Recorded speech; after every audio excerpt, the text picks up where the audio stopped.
The entry was logged at 0412 on a day I hadn't worked yet.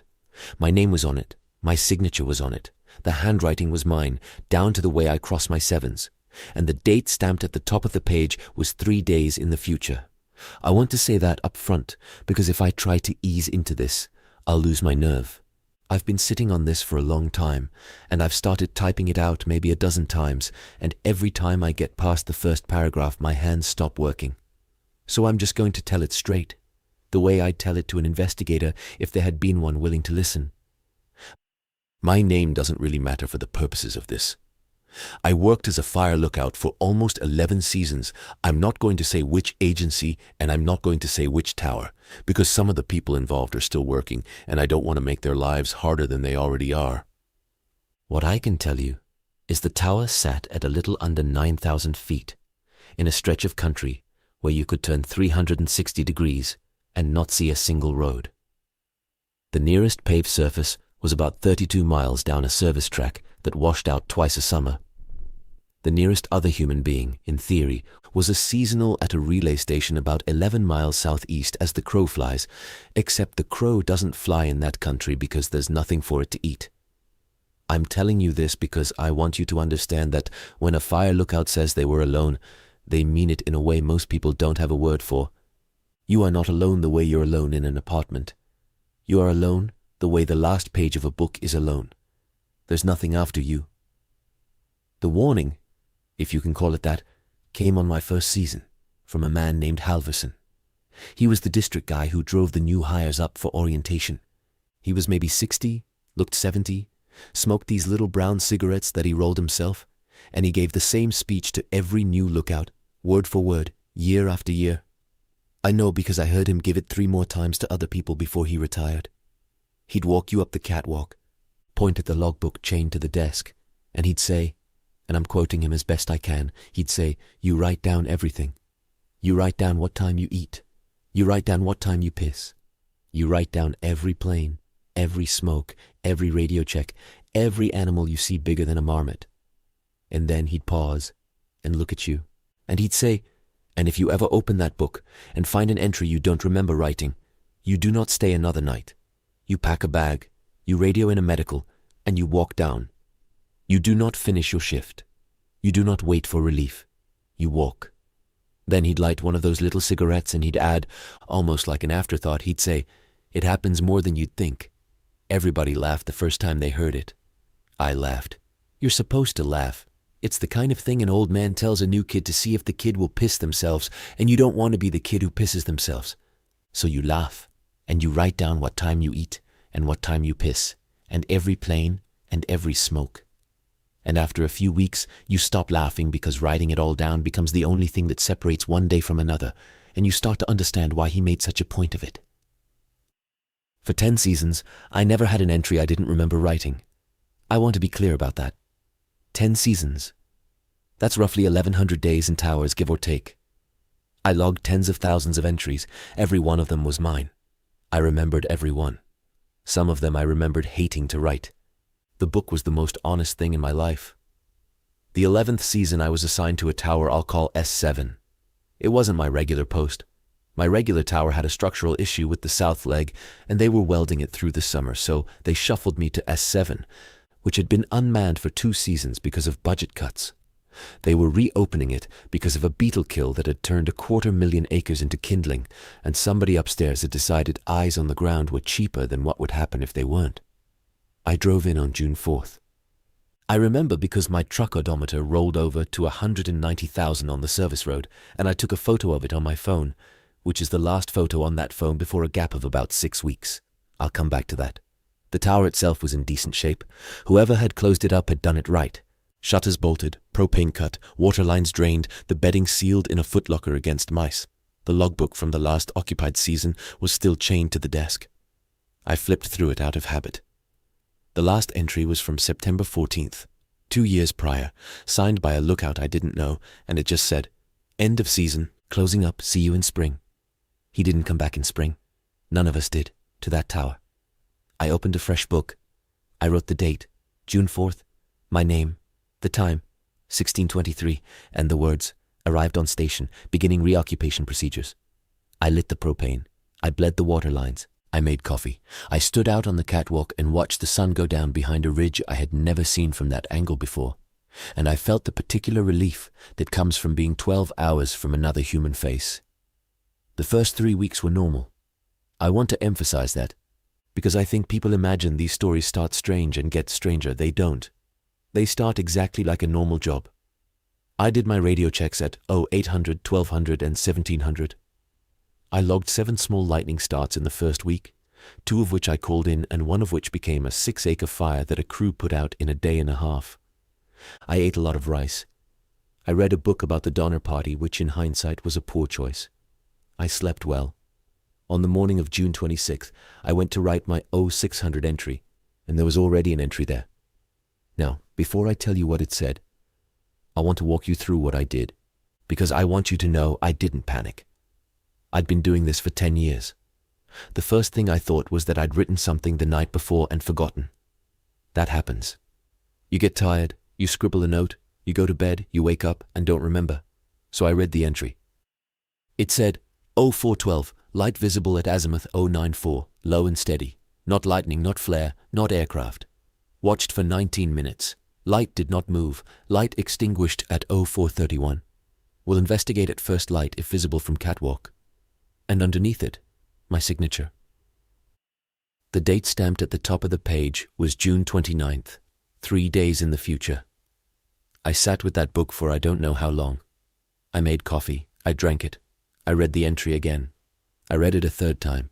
The handwriting was mine. I can fake a lot of things, but I cannot fake my own handwriting to myself, you understand? I know what my writing looks like on a bad day, on a tired day, on a day I've been drinking, on a day my hand is cold. This was mine on a normal day. Steady. The 7s crossed.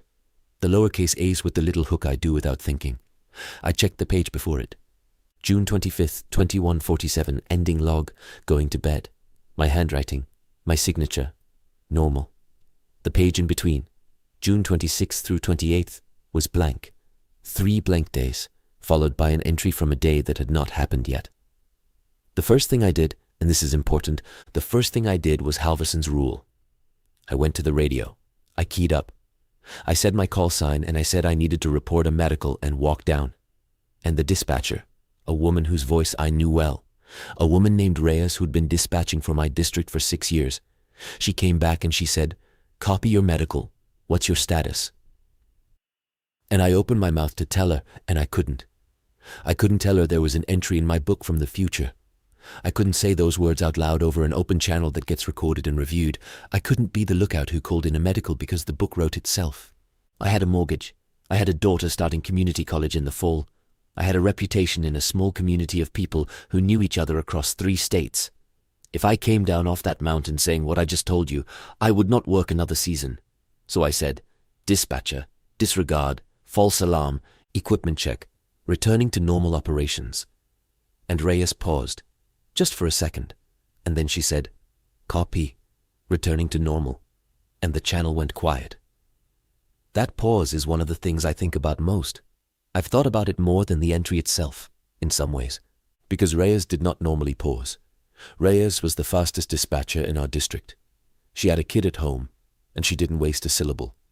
That pause was a held breath. That pause was somebody thinking before they answered. That pause meant she'd heard something like that before. I want to come back to that pause. Hold it in your mind. I closed the book. I put it in the footlocker. I locked the footlocker. I told myself I was going to think about it for 1 day and then make a decision. That was a mistake, but it was a reasonable mistake. I'd been alone for 3 weeks. I was rationing my reactions. The next morning, June 27th, I unlocked the footlocker, opened the book, and the entry was gone. The page for June 29th was blank. I sat there and I started to laugh. The way you laugh when somebody you love has died and you can't think of what else to do with your face. I laughed for a long time. And then I went and made breakfast, and I told myself very calmly that I had imagined it, that I'd had a stress dream and confused it for a memory. That isolation does that. The 10 years on towers had finally caught up with me. That I needed to sleep more and eat better and stop reading about the Donner Party. I wrote my 0600 entry on the correct page, June 27th. I logged a clear morning, light winds out of the southwest, visibility unlimited. I signed it. I went out on the catwalk with my binoculars and I did a horizon sweep, and I logged that too. Everything was where it should be. Everything looked the way the country looks when nothing has gone wrong. I made it through the day. I made it through the next day. June 28th, normal. I started to believe my own explanation. I told myself that on the morning of the 29th, I'd open the book and there would be nothing strange, and I'd know I'd hallucinated. On the morning of the 29th, at 04:12, I woke up. I want you to understand that I do not naturally wake up at 04:12. I wake up at 05:30 with the sun, which on a mountain in June is more like 0500.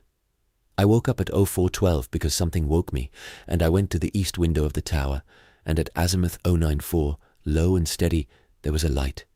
It wasn't lightning. Lightning is a flash. This was on. It wasn't a flare. Flares move and die. This held. It wasn't an aircraft. Aircraft have position lights and they move and they make noise. This was silent and still, and it was a kind of orange-white I didn't have a name for.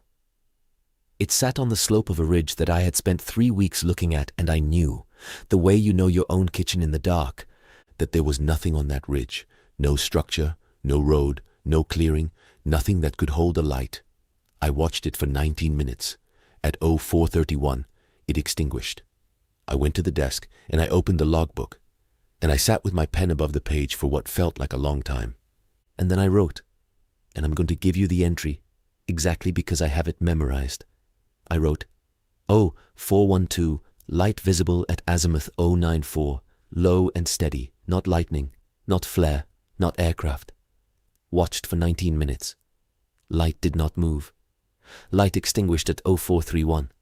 Will investigate at first light if visible from catwalk. And I signed it. And as I was signing it, I realized I was writing the entry I had already read 3 days earlier. I have tried, in the years since, to come up with a rational explanation for that morning. I've talked to a sleep specialist and I've talked to a psychiatrist briefly, before I decided I didn't want it in my file. I've read about confabulation and false memory and dissociative episodes. I know all the words. None of them fit what happened because of what came next. I'm getting ahead of myself. Let me slow down. After I wrote the entry, I did the only thing I could think to do, which was to test it. I tore a fresh page from the back of the book, and I wrote on it in pen, in my own hand, a single sentence. I wrote, "On July 2nd, I will eat the last of the canned peaches." I dated it. I signed it. I folded the paper 4 times, and I put it in the inside pocket of my jacket, and I zipped the pocket, and I told myself, if on July 2nd I do not eat the canned peaches, then nothing is determined, and I'm a man who saw a light and panicked. On June 30th, I did my normal routine. On July 1st, I did my normal routine. On the morning of July 2nd, I came down to the kitchen, and I was not hungry for anything in particular, and I opened the pantry, and the canned peaches were sitting on the shelf, and I looked at them for a long time. And I'll tell you, I tried. I tried to choose something else. I made oatmeal. I ate the oatmeal. I told myself I had broken it. At 14:30 that afternoon, I walked back into the kitchen because I wanted a snack. And without thinking about it, the way you reach for a light switch in your own house, I picked up the can of peaches, opened it, and ate it standing at the counter. I remembered the note in my pocket about halfway through. I want to be careful here, because I know how this sounds. I know that someone hearing this will say, "You suggested it to yourself. You primed yourself. The prediction caused the action." I've said that to myself 1,000 times, and I think it's a fair thing to say about the peaches. The peaches alone don't prove anything. The peaches are the kind of thing you can explain away on a long drive home. The reason I'm telling you about the peaches is that they were the first time and they were the smallest. The peaches were the easy one. After the peaches, I started to keep a second book. I didn't tell anyone about it. I kept it in the footlocker, under my spare boots, wrapped in a shirt. It was just a spiral notebook I'd brought for personal use. And in it, I started to write down every morning what I expected to do that day. Specific things, detailed things. I would write, "Today, I will hike the East Ridge to the cairn and back. I will eat tuna for lunch. I will radio in at 1200 and report visibility at 40 miles. I will read 50 pages of my book in the evening." And then, at the end of the day, I would write down what had actually happened. For the first week they matched. Not perfectly, because life doesn't match perfectly. I'd plan tuna and have chicken. I'd plan 50 pages and read 30. Normal drift. The kind of drift that proves you're a person making choices. In the second week, they started to match too well. I would write, "Today I will hike the East Ridge," and then on the hike I would feel a strange resistance, like trying to walk in a dream, and I would think, "I don't actually want to do this today," and I would turn around. And when I got back to the tower and opened the second book, the next line down, in my own handwriting in ink would say, "Turned around at the second switchback, did not reach Cairn," which I had not written. I tested it. I wrote false plans. I wrote, "Today I will not leave the tower." And then I would force myself out the door, down the catwalk steps, onto the trail, and I would walk for an hour, and I would come back. And the book would say, "Walked the South Trail for 62 minutes, returned, made coffee." I cannot describe what that does to a person. There's no clean way to say it. It's not fear exactly. Fear is what you feel when something is going to happen. This was something that had already happened to a version of you, and you were just catching up. I started sleeping with both books in the bed with me. I started checking them in the night. I started waking up at strange hours and reading what tomorrow would be, and then trying to break it, and failing, and then trying to break it in smaller and smaller ways, until I was trying to break it by deciding whether to put my left boot on first or my right boot on first, and the book always knew. I should have walked down. I want to acknowledge that because anyone listening to this is going to be thinking it, and they're right. I should have walked down on June 26th. I should have walked down on July 2nd. I should have walked down a dozen times after that. I didn't, and I'm not going to pretend I had a good reason. I had 100 small bad reasons, which is how people stay in bad situations. I had my pride, and my mortgage, and my daughter's tuition, and the small daily addiction of needing to know what the book would say next. That last one is the one I'm least proud of. By the third week, I wasn't staying because I was trapped. I was staying because I wanted to see what was happening. On July 19th, I broke a rule I hadn't realized I'd made. I radioed Reyes outside of a scheduled check-in. I keyed up at 1043 and I said, "Dispatch, S7, I have a question about historical occupation of this station." She came back immediately, and her voice was the same voice from June 26th. The same careful voice. She said, "S7, go ahead with your question." I said, "Can you tell me who was the last full-season lookout assigned here before the closure?" She paused. I'm telling you, she paused for almost 4 seconds, which on a radio channel is forever. And then she said, "S7, I'd prefer to have that conversation off-channel. I'll call you on the landline at 1100. There was a landline in the tower. It was an old copper line that ran down the mountain in a conduit and connected to the district office through a switchboard that probably should have been retired in 1985. I had used it twice in 11 years, both times for personal calls when my mother was sick. Reyes had never called me on it. At 1100 exactly it rang. I picked it up and she said, "Before I tell you anything, I need you to tell me what you've seen." I told her about the entry. I didn't tell her about the second book. Some instinct I still don't entirely understand told me to keep the second book to myself. I told her about June 26th and June 29th and the light at azimuth 094. I told her about Halverson's warning. I told her I hadn't walked down because I didn't know how to explain it without losing my career. She was quiet for a long time. And then she said, "The last lookout assigned to S7 for a full season was a man named Darrell Peterson. He worked the 2019 and 2020 seasons. He did not come back in 2021. The official record says he resigned for personal reasons at the end of the 2020 season." That's the official record. I said, "What's the unofficial record?" And she said, "The unofficial record is that he walked down on August 11th of 2020 on foot in the middle of the night. And he showed up at the district office at 6 in the morning and he sat in the parking lot until somebody came in.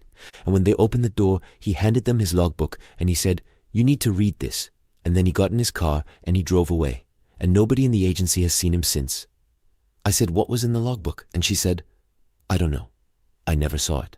It went up to the regional office and it didn't come back. But I'll tell you what I do know. I know that after Peterson, they didn't staff S7 for 2 seasons. I know that the reason they gave was budget, but the budget for that station was line-itemed and approved both years. I know that when they staffed it again this year, the assignment was supposed to go to a man named Coombs, who's been a lookout for 23 years, and Coombs took one look at the assignment sheet and retired the next day. And I know that you got the assignment because somebody at Regional looked at your file and said you were stable. I said, Reyes, what is happening on this mountain? And she said, I don't know. But I'll tell you what Halverson used to say off the record when he'd had a few. He used to say there were 3 towers in our district that you don't double shift. You do one season and you rotate. He said one of them burned down in 1994 and one of them got decommissioned in 2003. He said the third one was S7. I said, why? And she said, he said the book starts writing itself. I want you to sit with that for a second. I want you to understand what it meant to be standing in that tower on a copper landline, hearing a woman I'd known for 6 years confirm that the thing happening to me had happened before and had a name and had a history and was the reason a man named Coombs had retired rather than spend a night where I was standing. I asked her if Peterson was alive. She said she didn't know. She said his last known address was in a town in eastern Oregon and that a colleague of hers had driven out there in 2022 on a personal trip, just curious, just to see, and had found the house empty and the mailbox full, and a neighbor who said Peterson had moved out one weekend without telling anybody and left most of his furniture. I asked her if she could find him. She said she would try. I asked her finally what she thought I should do, and she said, and I will remember this until I die, she said, I think you should walk down tonight. I think you should not finish your shift. I think you should do exactly what Halverson told you to do on your first day. But I also think that if you do, you need to bring the book with you, the current book. And I think you need to give it to me directly and not to Regional because I don't think Regional gives those books back. I told her I would think about it. I told her I would radio her in the morning with my decision. She said, okay. And then, before she hung up, she said one more thing. She said, if you decide to stay, do not write down anything you do not want to be true. I hung up. I stood in the tower with my hand on the receiver for a long time. The sun was high. The country looked like country. A red-tailed hawk did a slow circle over the meadow below the tower, the way they do when there's nothing in particular to hunt and they're just riding the thermal because it feels good. I remember thinking, very clearly, that I was going to walk down. I remember packing a bag in my head. I remember deciding which boots, which jacket, which water bottles. That night, I opened the second book to write my plan for the next day, and I wrote, tomorrow at 0600 I will radio Reyes, tell her I am walking down, pack the logbook and personal effects, lock the tower, and begin descent to the trailhead. And underneath what I wrote, in my own handwriting, in ink, in a hand that was steadier than mine had been in weeks, there was already a line. It said, did not walk down, stayed. I want to tell you that I crossed it out. I want to tell you that I wrote over it, that I drove my pen through it, that I tore the page out and burned it in the stove. I did all of those things. I tore the page out. I burned it. I watched it curl black in the firebox. I closed the stove door. I went back to the desk. I opened the book. The line was on the next page, in ink, in my hand. Did not walk down. Stayed. I sat down on the floor. I am not embarrassed to tell you that. I sat down on the floor next to the desk, and I put my forehead against the wood of the desk leg, and I breathed for a while. And then I got up, and I went to the official logbook, the one chained to the desk, and I opened it to the next blank page, and I wrote, July 19th, 21:47. I am walking down in the morning. I am leaving this station. I do not consent to whatever is using this book. I signed it. I went to bed. I woke up at 04:32. The official logbook was open on the desk. I had closed it. I know I had closed it because closing the book is the last thing I do every night for 11 years, the way other people lock their front door. The book was open, and the page I had written the night before was gone, not crossed out, gone. The page itself was no longer in the book. The page after it, the next blank page, had an entry on it. It said, July 20th, 0600, radio dispatch to confirm continued operations, all systems normal, will remain on station through scheduled rotation. It was signed. I checked my watch. It was 04:34. At 0600, I sat at the desk, and I watched my own hand pick up the radio, and I watched my own mouth open, and I heard myself say, Dispatch, S7 0600 check-in, all systems normal, remaining on station through scheduled rotation. Reyes came back. She said, "Copy S7." Her voice was flat. She said, "Copy continued operations." And then, after a small pause, she said, "S7, confirm welfare status." And I watched my mouth say, "Welfare green, dispatch, all good up here." She said, "Copy welfare green." The channel closed. I want to talk about what was happening in my head during that exchange, because it's the part I have the hardest time describing. I was not possessed. I want to be clear about that. I was not a passenger. I was making the choices. I felt myself choose to pick up the radio. I felt myself choose the words. I felt myself choose to say welfare green when what I wanted to say was the opposite. And every choice felt like mine. There was no force moving my hand. There was no voice in my head. There was only the very strong, very clean feeling that this was what I was going to do. The same feeling you have when you know you're going to reach for the snooze button. The same feeling you have when you know you're going to have one more drink. It was a feeling of having already decided. And the decision had been made in ink the night before by something that wrote in my hand. After the radio check, I went back to the second book. I had a theory I wanted to test. I wrote, "At 0700, I will radio Reyes again and tell her the truth." I waited. At 0658, I felt the same clean feeling rise up in me, the feeling of having decided, and I knew, before I even looked, that the line I had written had been changed. I looked. It said, "At 0700, ate breakfast. Oatmeal, coffee, did not radio." At 0700, I ate oatmeal and drank coffee and did not radio. I am going to skip forward now, because the next 11 days are a blur, and I don't want to tell them in order, because in order they sound like a man losing his mind, and I don't think I was losing my mind. I think I was being slowly written out of my own life and replaced with a version of me that the book preferred. I want to tell you the specific things that happened, the things I can prove, the things I still have evidence of, because those are the things you need to understand the ending. On July 22nd, I found a second logbook in the footlocker that I had not put there. It was identical to the one chained to the desk.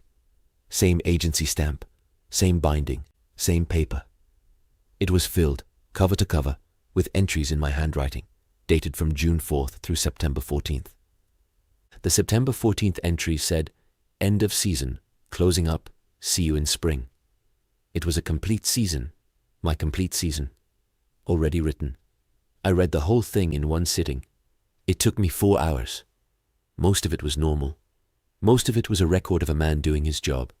There were entries about fires I hadn't called in yet. There were entries about weather that hadn't happened yet. There was an entry on August 3rd that described in detail a conversation I would have with Reyes about my mother, who at that point was alive and healthy, in which Reyes would tell me my mother had died and that I needed to come down for the funeral, and in which I would say I couldn't come down, and Reyes would say she understood, and I would log the call and go back to work. My mother died on August 3rd. I learned about it from Reyes on the landline at 14:22. I did not come down for the funeral. I told Reyes I couldn't, and she said she understood, and I logged the call, and I went back to work. I want to say something here that I have not said to anyone. I loved my mother. My mother raised me alone after my father left. My mother put me through school by cleaning hotel rooms in a town where the hotels were not good. My mother was the reason I am the kind of person who finishes things, who keeps records, who shows up. I would have walked down off any mountain in the world for my mother's funeral. I would have walked through fire. I would have crawled. I did not walk down. I read the entry the night before. I read what I was going to say. I read what I was going to do. And when the call came, I did it. And I felt the whole time the clean feeling of having already decided, and underneath that feeling, very far underneath, I felt myself screaming and I could not get to the surface. That is the worst thing I have ever done. I want you to know I know that. I am not telling you this to be forgiven. I am telling you so that you understand the scale of what the book could do. On July 28th, I broke a window. I did it on purpose. I picked up a cast iron skillet and I walked over to the east window and I swung it as hard as I could, and the glass exploded outward and fell in a long arc down the slope. I did it because I wanted to do something the book could not have predicted. I wanted to do something that I had not written and that I had not been told to do. Something violent and stupid and uncharacteristic. Something that would prove I was still a person with a will. I went to the second book. I opened it. The entry for July 28th said, "Broke east window with skillet at 15:17. Swept up glass, taped plastic sheeting over frame, Will request replacement at end of season. I sat down on the floor again. I sat there for a long time. The wind came through the broken window, and the plastic sheeting on the kitchen counter, which I had not put there, fluttered against the roll of tape, which I had not bought, which was sitting next to it. I taped the window. I swept up the glass. I went back to the desk. I want to tell you about the day I found Peterson. It was August 9th. Reyes called me on the landline at 10:30. She said, I found him. She said, he's alive. She said, I'm not going to tell you how I found him, because the how would put a couple of people in a difficult position. But I have a phone number, and he's agreed to talk to you for 10 minutes, and that's all he'll do, and he wants to do it now. I said, put him through. There was a long click. The line hissed. And then a voice came on. A voice that sounded like it belonged to a man who had not slept well in 5 years, and the voice said, Are you in the tower right now? I said, yes. He said, Are you alone? I said, yes. He said, Has it started writing in your hand yet? I said, yes. He said, How long? I said, About 6 weeks. He was quiet for a moment. And then he said, Okay, listen to me carefully. I'm only going to say this once, because I don't know who's listening, and I don't know what it can hear, and I have spent 5 years building a life where I am not findable, and this phone call is the most exposed I have been in all of that time. So listen. I listened. He said, The book is not the thing. The book is how you notice the thing. The thing was there before the book, and it will be there after. The book is a courtesy. You understand? The book is the thing telling you in advance what it is going to do, so that when it does it, you do not lose your mind all at once. It is being kind to you, in its way. I said, kind. He said, yes, kind. Because the alternative is that you do not know. The alternative is that you are doing these things and you have no idea why. The book is, and I want you to hear me, the book is the thing's way of asking your permission. Not asking, showing you what it intends and letting you tell yourself a story about it. The men who don't get a book go crazy. The men who get a book sometimes don't. I said, how do I make it stop? He said, you don't. I said, you did. He said, I didn't. I walked down. That is not the same thing as making it stop. I am not in that tower anymore, but I am also not free of it. I dream the entries. I wake up and I have written things on the wall of my bedroom in my own hand, and I do not remember writing them. I have moved 4 times. It is slower now. It is much slower than when I was on the mountain. But it is not stopped. I do not think it stops. I think it just moves with you. I said, then what was the point of walking down? And he said, the point of walking down was that I did not want to be the version of me that the book was writing. I did not like him. He was not a good man. He had stopped going to see his sister. He had stopped calling his daughter. He ate the same 3 meals and he watched the same horizon, and he was becoming every day a little more like the country he was looking at. Empty. The book was making him empty so that it could put something else in him. I walked down to interrupt that. It worked a little. I am still me. I am a worse me, and a more tired me, and a me who lives in a town I will not name, but I am me. The man the book was writing would not have been. I said, what do you mean, put something else in him? He didn't answer for a while. Then he said, do you know how many lookouts have worked S7 over its operational history? I said no. He said, 14. 14 men and 1 woman over about 60 years. I have their names. I went and looked. I drove to records offices. I sat in libraries. Of those 15 people, 6 finished their seasons normally and went on with their lives.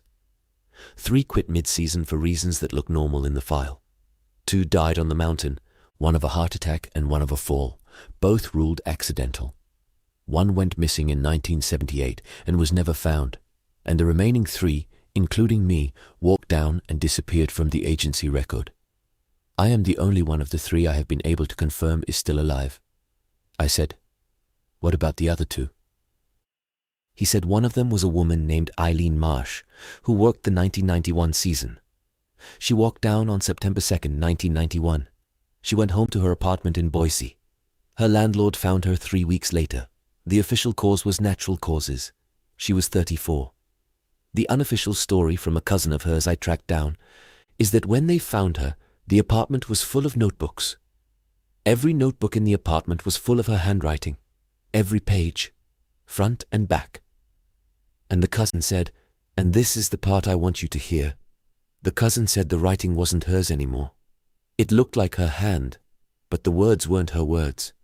The cousin said it was like somebody else had learned to write like Eileen and then sat in her apartment for 3 weeks practicing. I said, "And the other one?" He said, "The other one is a man named Thomas Hare. He worked the 2007 season. He walked down on August 19th, 2007. He went home. He lived a quiet life for about 18 months. And then in early 2009, he walked into a regional forestry office in a town he had no reason to be in, 2 states away from his home, and he applied for a job as a fire lookout. He used his own name. He had his own social security number. His paperwork was clean, and the woman at the desk, who happened to have worked our district years before, recognized his name from a memo, and she stalled him, and she called somebody, and by the time anyone got there, he was gone.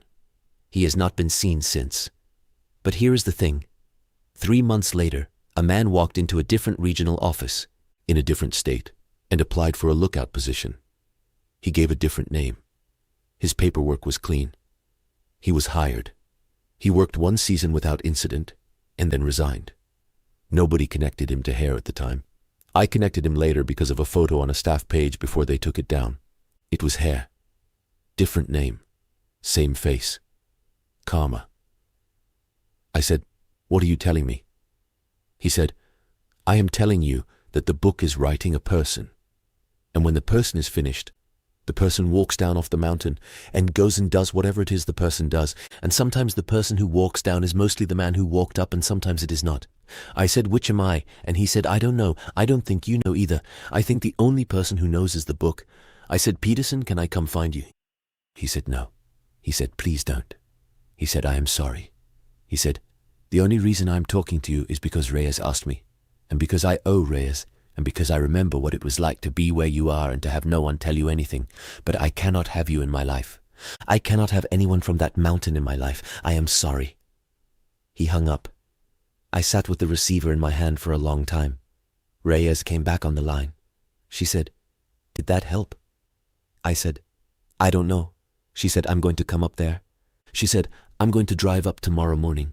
I'm going to bring a friend of mine from the sheriff's office. We are going to bring you down. You will not have to walk. You will not have to call it in. You will not have to do anything except be in the truck." I said, "Okay." She said, "Can you make it through tonight?" I said, "I think so." She said, "Write nothing tonight, not in either book. Do not pick up a pen. Do you understand me? Do not write anything down." I said, "Okay." She said, "I will see you at noon tomorrow." I hung up. I went to the desk. I did not pick up a pen. I closed both books. I put the second book in the footlocker. I put the chained book face down on the desk. I sat in the chair by the east window, where the plastic sheeting fluttered, and I watched the light go down. Around 2200, I felt the clean feeling rise. It started in my hand, my right hand, the writing hand. It started as a kind of warmth, and then a kind of pressure, and then the certainty, the absolute certainty, that I was about to stand up and walk to the desk and pick up the pen and write. I felt myself decided. I felt the decision form, and underneath the decision, very far underneath, I felt myself, the real me, the one who had loved his mother, the one who had a daughter starting community college, the one who had spent 11 years writing down what he ate and when he pissed because an old man named Halverson had told him to. I felt that man, and I told that man, "Do not stand up." I did not stand up. I want to tell you that was a small victory. It was not. It was the biggest thing I have ever done. I sat in that chair, with the clean feeling rising and rising in me, with my hand twitching, with my whole body wanting to move toward the desk, and I did not move. I sat in the chair until the feeling broke, which it did, eventually, around 0300, like a fever breaking. And I cried in a way I had not cried since I was a child, and I fell asleep in the chair. I woke up at 0600. I did my radio check. I said, "Dispatch S7, 0600 check-in. All systems normal." Reyes came back. She said, "Copy, S7." She said, "See you at noon." I waited. At 11:47, I heard the truck on the service road. I went out on the catwalk. I watched it come up the last switchback. I watched Reyes get out, and a man I didn't know, in a uniform, get out the other side. I watched them walk up to the tower. Reyes came up the steps.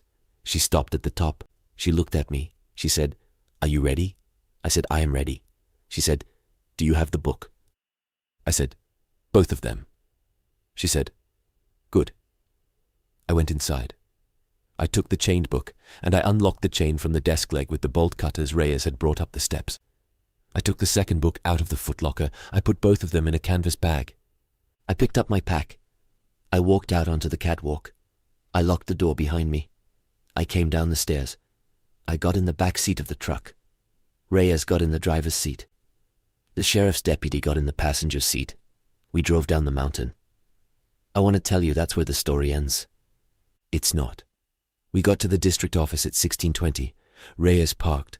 The deputy got out and went inside to use the bathroom. Reyes turned around in her seat. She said, "Before we go in, I need you to do one thing for me. I need you to open the book, the chained one. I need you to read me the last entry." I said, "Why?" She said, "Because I need to know." I took the book out of the canvas bag. I opened it to the last entry. It was dated August 10th, that day. The time was 1620, which was the time I was reading it. The entry said, "Arrived at district office with dispatcher Reyes and deputy. Handed over both logbooks. End of station. End of season." I read it to her. She nodded. She was quiet. And then she said, "Can you read me the entry above it?" I looked. The entry above it was dated August 10th, 1147. It said, "Dispatcher arrived. Packed. Locked tower. Descended." I read it to her. She was quiet for a longer time. And then she said, "Can you turn to the page before that? Just one page back." I turned the page. There was an entry I had not written. It was dated August 10th. 0300. It was in my hand. It said, "The man in the chair did not get up. He held on through the night. He thinks he won. He has not won. He has only delayed. The walk down is also written. The truck is also written. The dispatcher is also written. The deputy is also written. Everything from here is written. He will not know the difference. He will think he has been saved. This is how it works. This is how it has always worked. The book follows. The book is not the mountain. The book is the man." I read it to her. She looked at me for a long time. Her face did not change, but something behind it did. And she said very gently, she said, "What is your daughter's name?" I opened my mouth to tell her. I knew the answer. I knew my daughter's name the way you know your own name. I had written it on forms. I had said it out loud to strangers. I had said it 10,000 times. I could not say it. I sat in the back of that truck, in the parking lot of the district office, with 2 logbooks on my lap, and I could not say my daughter's name.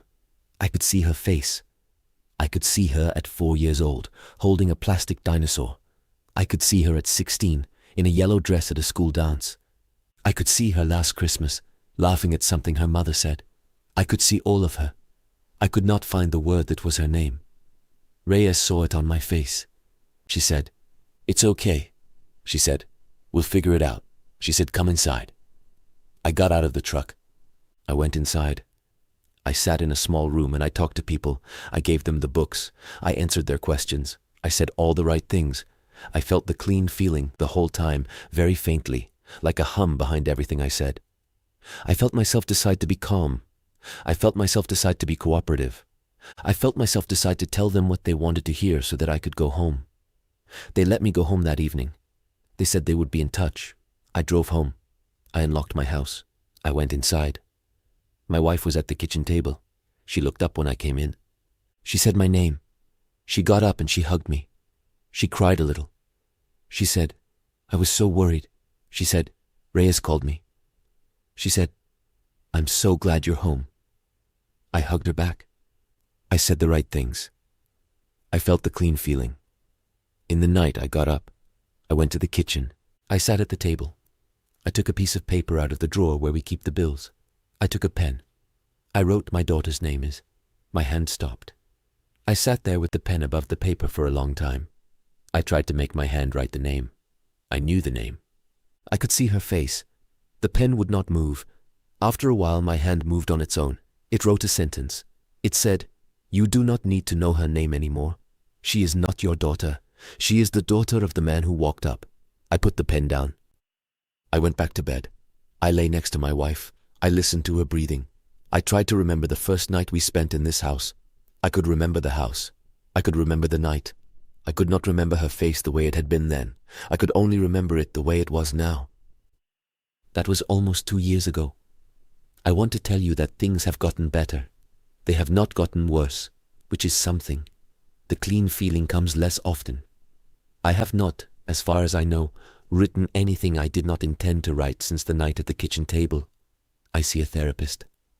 I told her a version of this story that left out the parts she would not have believed, and she has given me a diagnosis that I will not share because it is not, in fact, what is wrong with me. I have not gone back to lookout work. I had to give it up. I told the agency I had a back injury. They were kind about it. Reyes retired 6 months after she brought me down. We exchanged letters on paper in her handwriting and mine. She has never used the landline again. She lives in a small town near her sister. She says she is well. I believe her mostly. My daughter's name came back to me slowly and over about 4 months. I will not tell you what it is. I do not say it out loud anymore, even to her. I call her sweetheart, or kiddo, or by a nickname her mother uses. She does not seem to notice. She is doing well in school. She comes home for holidays. She hugs me. I hug her back. I love her, I think, in the way the man who walked up loved her.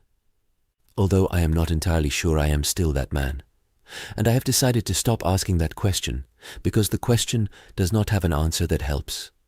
I am telling you all of this because someone is going to be assigned to S7 next year, or the year after, or the year after that. They will close it again for a while, I'm sure. They will say it is budget.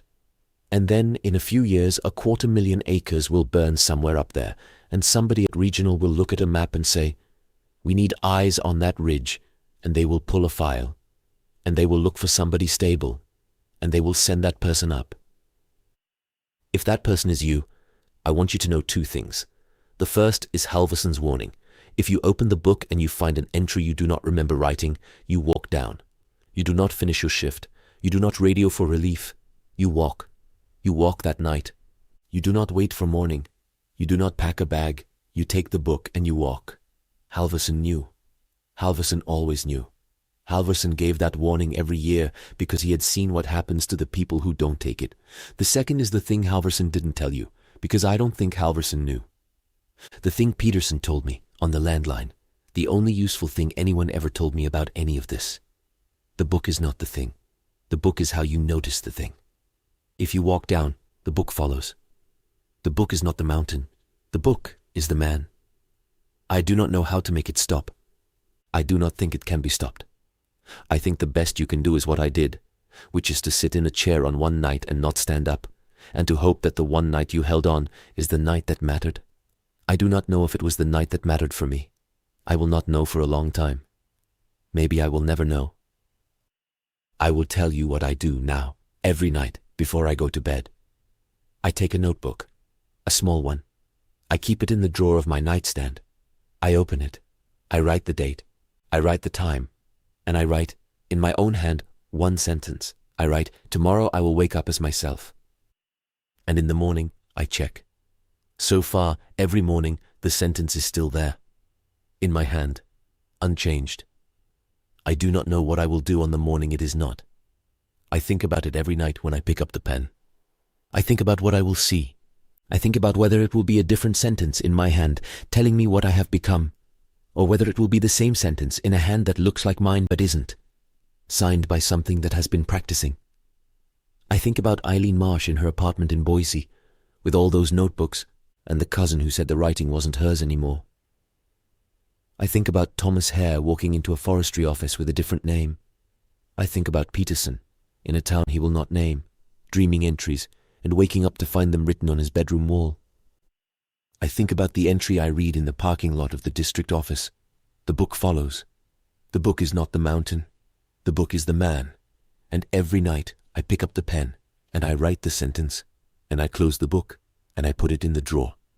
And every night before I turn out the light, I sit there for a moment with my hand on the drawer, and I listen very carefully for the clean feeling to rise. It has not risen in a long time, but I am patient, and so, I think, is it.